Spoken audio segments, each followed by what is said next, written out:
right, so Abigail, you just finished your presentation, and it was very exciting. It was a little different.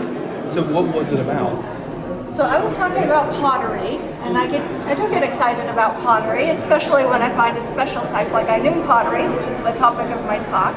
And it is a form of pottery that's unusual in that it has characteristics from the Bronze Age and from the Iron Age. So my goal was to solve the mystery of what time period this pottery fits in. Yeah, it takes a pretty smart person to figure that out because people didn't know what they were dealing with, right? Well, this has been discussed by a few different scholars, but nobody's really come to a firm consensus on what this pottery was.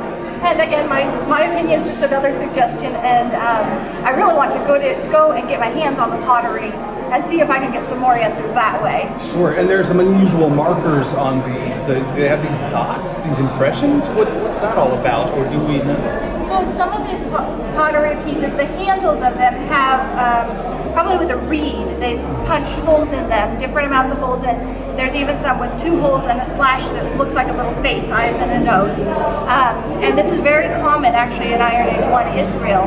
We're not quite sure of the meaning of it, but this type of pottery shows up especially at Mount Ebal and Shiloh, which are Israelite religious sites. So we're thinking this might have something to do with offerings brought to those sites. That is really cool. Now we're going to switch gears for a second. We're going to move into something different.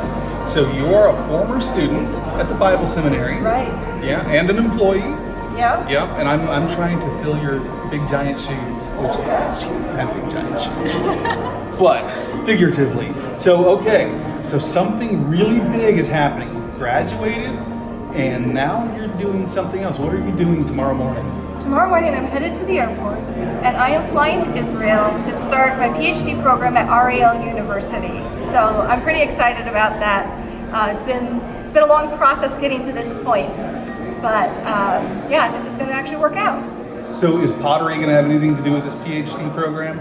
I'm sure there will be a lot of pottery involved, yes. So that is so cool. So as someone who has gone through the program at the Bible Seminary, and now you're going on to achieve higher and higher degrees, what would you say to someone brand new coming into the Bible Seminary? Someone who's maybe thinking about it. Should I go there and study? Is it worth it? I would say absolutely go there.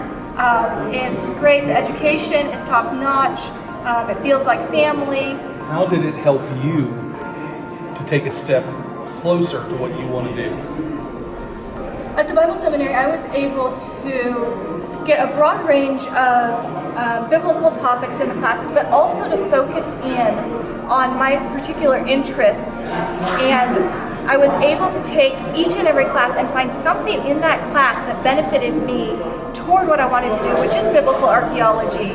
And the professors were able to work with me and let me choose topics that fit well. And so I was able to make this whole education process at the Bible Seminary a cohesive effort to bring me closer to biblical archaeology.